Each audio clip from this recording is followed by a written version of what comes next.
Qui n'a jamais été dans la cité interdite?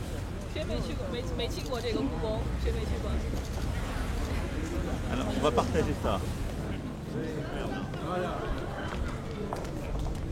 Auspicieux. Voilà, et donc c'est ça, c'était des protecteurs parce qu'on est dans un palais du ciel. C'est le grand temple taoïste qui a été construit à l'époque des Ming et dans lequel il y a le saint protecteur des Ming qui s'appelle John Moodadi. Et là, vous savez le lire ça?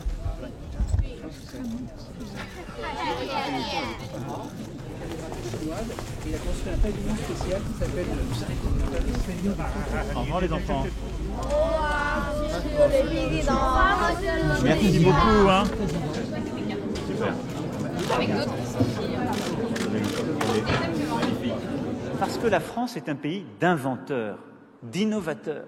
C'est dans notre ADN. Et les talents, qu'ils soient académiques, qu'ils soient de recherche, qu'ils soient entrepreneuriaux, sont de prix inédits pour l'écosystème chinois. Et je le dis à nos amis chinois ici présents, lorsque vous parlez à des anglo-saxons, ne vous méprenez pas. Lorsqu'ils vous parlent d'entrepreneur, ils citent un mot français. Entrepreneur est un mot que les anglo-saxons ont volé à la francophonie. Ça veut dire quelque chose. And I want you to, just to get this message that, I mean, France is back, but with France, Europe is back, and with this willingness to be the entry point in the rest of Europe, and for me to be the cornerstone of the rest of Europe.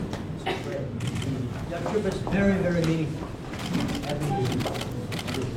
How is Michael Jackson? Try to be good. On prend la voiture.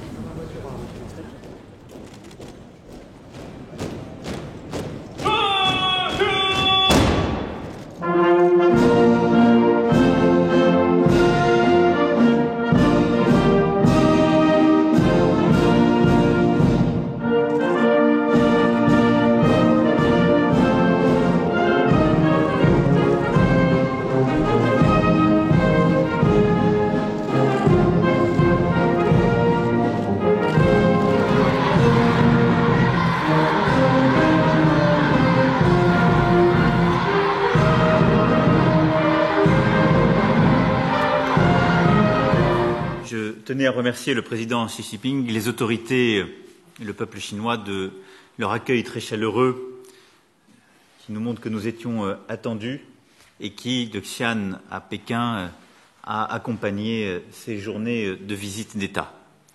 Vous l'avez rappelé, Monsieur le Président, c'est la première visite d'État que j'effectue en ce début d'année 2018.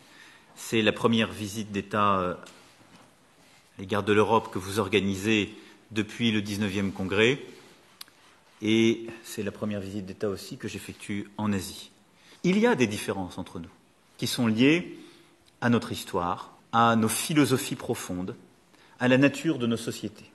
Et elles peuvent conduire parfois à faire naître dans nos opinions publiques, nos sociétés, nos médias, des interrogations qui sont toujours légitimes. Ces préoccupations, je les ai évoquées avec le président Xi Jinping. Il sait qu'elles existent en Europe, en particulier sur les sujets des libertés, des droits universels. Je sais aussi que pour lui, c'est un sujet important et que c'est dans ce dialogue respectueux des différences et dans cette diplomatie efficace et amicale qu'on obtient des rapprochements et des résultats, beaucoup plus que dans une diplomatie de l'hygiaphone ou de la provocation. Et je sais à ce titre que les avancées que nous aurons seront une contribution à cet agenda d'amitié. But if you take this one, it doesn't work in Il y aurait ce détail.